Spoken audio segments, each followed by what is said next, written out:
Përshëndetje të dashur shikues të emisioneve tona. Mirë se takohemi edhe këtë shtunë në emisionin ton të përjavshëm Mozaiku.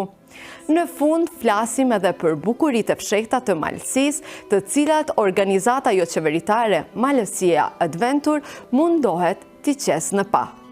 Ju ftojmë të qëndroni me ne gjatë minutave në vazhdim.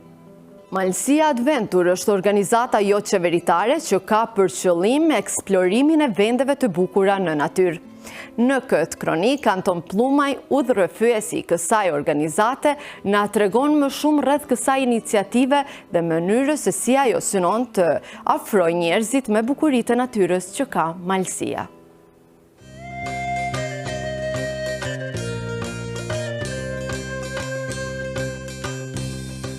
Malësia është një trevë që të provokon në terrenet e saj të egra dhe të magjeps me bukurinë e saj të rrallë. Në mesin atyre që njohin më mirë këtë terren, Anton Plumaj, një eksplorues dhe udhërrëfyes i cili ka vite që shkel shtigje të njohura dhe të panjohura ndan përvojën e tij me të tjerët.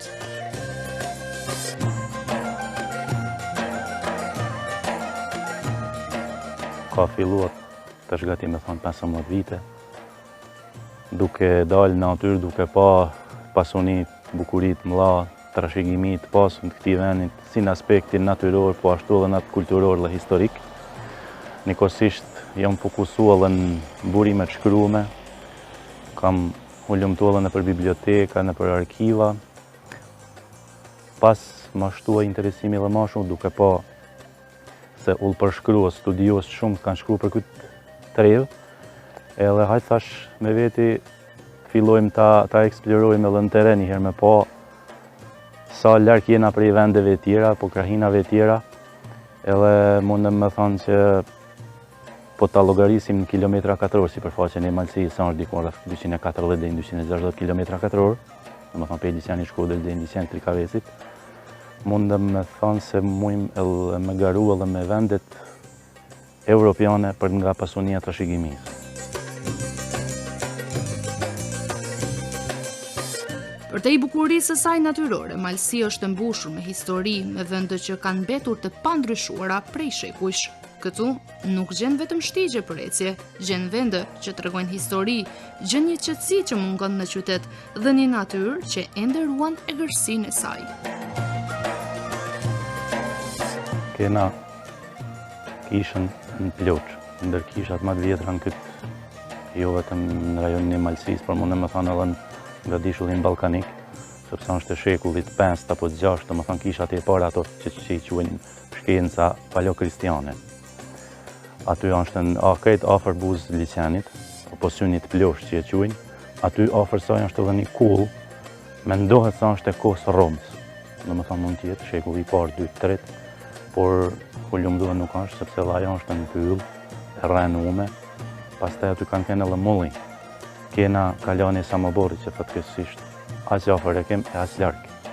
Ajo është mendu deri tash sipas arkeologëve austriak se është e shekullit 4 para Krishtit, por studimet e mëvonshme kanë treguar se mund shkojë edhe deri në shekullin e 8, domethënë diku 2800 vjeçar e vjetër, një monument aq i lashtë me lan në mshirën e fatit është mëkat e gjunaf, sepse mund të lidheshin edhe me bregun e Lisjanit përmes urës Samoborit, mu rikonstruktura e vjetër, mu lidh me bregun e Narhelmit, edhe në aspektin turistik me pas edhe fitesa të mëdha. Pastaj kena qytetin e Dinoshës, edhe ajo monument parahistorik, kena kishën paleokristiane po ashtu në qytet.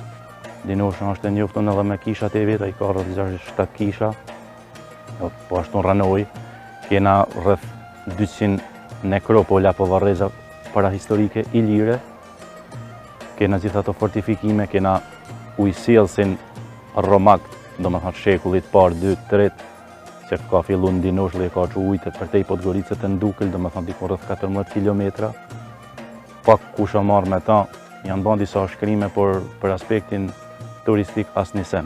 Është në mshirën e fatit, bile zvonit banorët aty me makineri dhe i kanë shkatërruar pjesën e madhe. Për përfituar nga zhavorri e gurt i kanë thyer krejt. Pastaj kena kanjonin e Cemit, që është një margaritar dhe do të mund të favorizohej në aspektin turistik dhe natyror për të ardhmen, jo vetëm për ta shfrytzuar, po për plazhet e saj, për aktivitetet verore, por do mund të përdore edhe gjatë dimnit, sepse janë gjithë ato rrugë malit apo shtigje që i kanë përdorë malësorë dikur, edhe jena marrë edhe me hulumtimin e tyne, kanjoni Cemit dikun i ka që lidhet me fshatrat nalë dikun rreth 30 e sa shtigje, që janë shumica janë të myllë, unë nuk mund me depërto kush, por do të ishte mirë të ardhmen që të bëhet një fond dhe të pastroheshin, e të mund të ktheheshin në aspektin turistik për të ardhmen.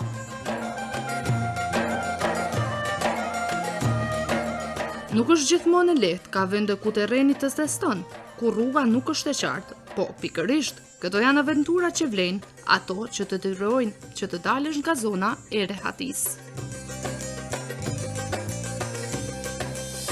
Aktivitetet, dhe më thonë që i kena në fundjavë, edhe ato kërkojnë në angazhim të madh sepse duhet me udhëheq një grup, nuk është e lehtë.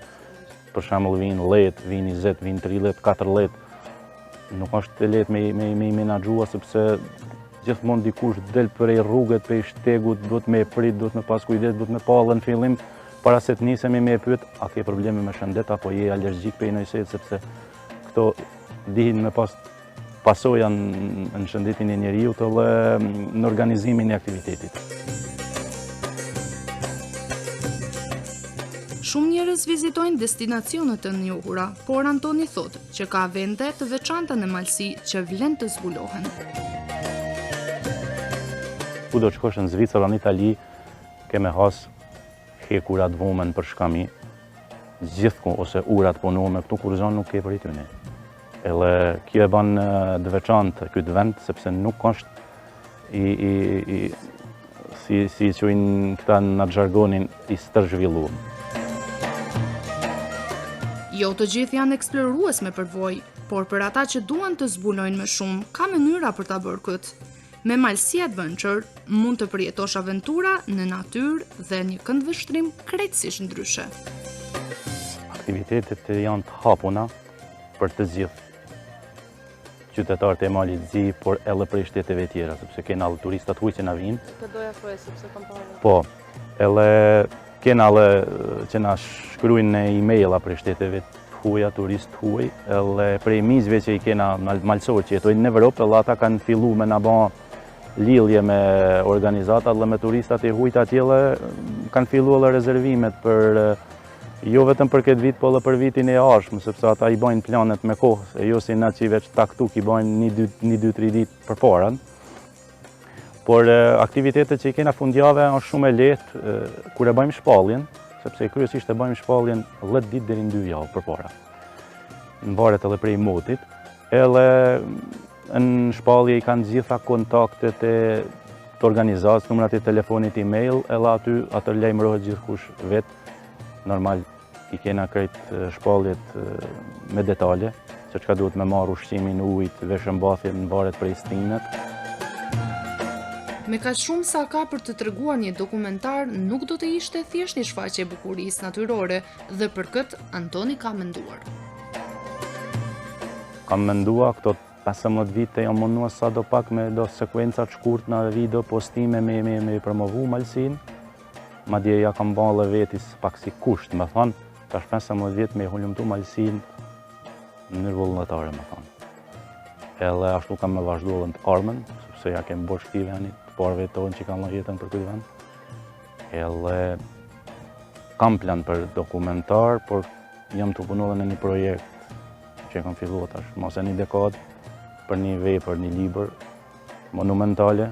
E di se ka pak shumë punë se i majton në gjitha vetun, por aty kanë me këtë përfshime të gjitha këto objekte, monumente, normal edhe të lidhuna me burimet shkrume që ka i kam has deri më sot, edhe në arkiva, edhe shpresoj që dikun në të ardhmen ta shohin edhe dritin e botimit. Malsi është një vend që duhet zbuluar, jo vetëm me sy, por edhe me zemër.